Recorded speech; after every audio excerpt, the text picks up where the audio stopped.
Hey, it's Amy Ross here, and welcome to your first week of Leap of Faith. I'm so glad you made it out to small group tonight.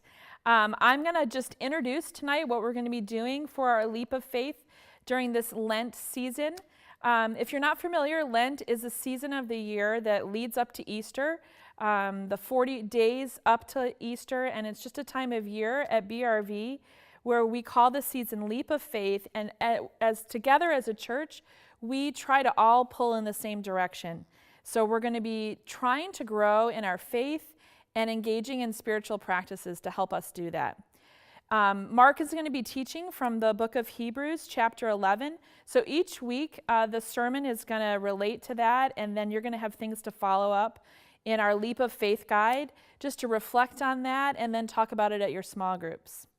So we have 4 steps that you can do during Leap of Faith, and we just encourage you to give them a try and even talk about them tonight in your groups a little bit to motivate each other to get going on them. So the first step is what we call pray, which is fairly self-explanatory, and we want to challenge you to pray for your 5. So what that means is think about 5 people in your life that matter to you in some way, and ask God to meet them, to grow their faith. Think about who those people are for you, and be intentional to lift them up to God. We have just found over the years of doing this that God really answers prayers, and it's super fun to watch.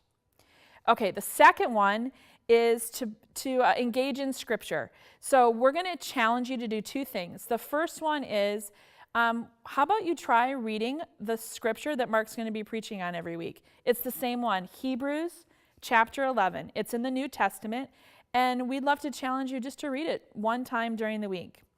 And then each week, we're also going to give you a second scripture reading that will correspond to one of the people from Hebrews 11.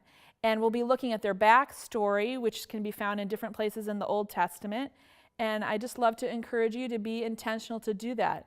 Think about this week when and where you're going to be reading the scriptures, and enjoy doing it. Okay, the third step, pray, but this is a big prayer, so we're calling it a prayer of faith.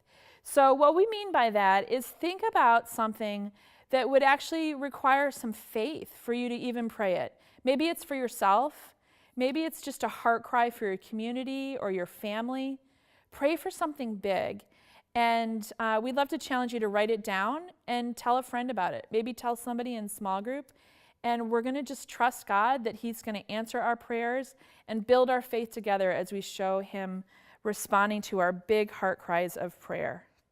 All right, step number 4 is fast. During Lent, Christians have often taken this time to practice this spiritual practice of denying themselves something that they normally don't. So maybe it's food, maybe it's something, a source of entertainment. There's information in our Leap of Faith guide to help you think about what you might want to fast from. We just encourage you to give it a try. The point of fasting, it's not really about the thing that you're saying no to. It's about making yourself, putting yourself in a place where you have a heightened awareness of God, being more available to Him, just all of your senses being more open to know Him and be known by Him and hear His voice. So I'm thinking now, as I film this, about what I'm going to fast from. I might be fasting from TV. I might also be fasting from Starbucks or something else. I'm kind of debating right now, and then I'm going to make the decision once the Leap of Faith starts. Okay, so those are our 4 steps. And then I just want to introduce something we're going to do in our groups this week. Together, you're going to have time to do it right after I stop talking. So this is an exercise called mapping your spiritual journey. Or maybe you can think about it as writing your timeline of your faith development. Or maybe how you'd like your faith to grow. So you have total freedom to do this. Your small group facilitator is going to give you a piece of paper and a pen or a pencil and just some quiet time in your group right now. And it's a chance for you just to kind of take your faith temperature right now.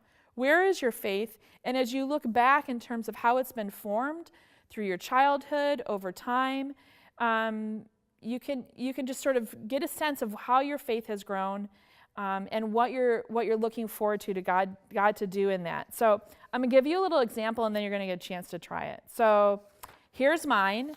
I wrote it like a timeline, and there's little notes to myself, kind of big moments in my life where I can look back and say that was like a chapter in my faith formation.